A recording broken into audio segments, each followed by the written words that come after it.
If you look at the work done on the development front in the 11 years, the figures are totally mind-boggling.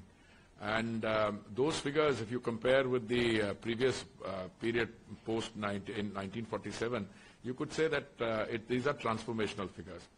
But the most staggering figure, I think, comes from the fact that people living under poverty, multidimensional or abject poverty, they have been reduced by 279 million according to the World Bank.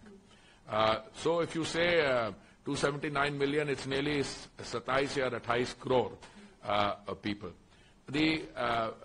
Also the poverty rate has come down from something like 24% to 5.3%, which is very, very remarkable. Now the size of the economy has doubled. It has gone from a $2 trillion economy to a $4.3 trillion economy. But what is noteworthy, and there are two features I think which are particularly noteworthy.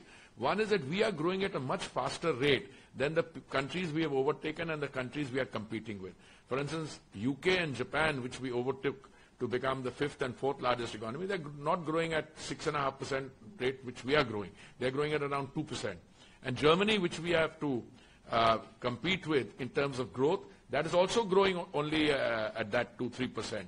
Whereas we are growing at 6.5%, last quarter was 7.4%. Now, a lot of economists will say to reach the Viksit Bharat status, we have to grow by 8%. Maybe we need to accelerate more. But you know what, people don't realize it. If you keep growing at 6.5-7% over a period of time, every 5 years the economy doubles and so on.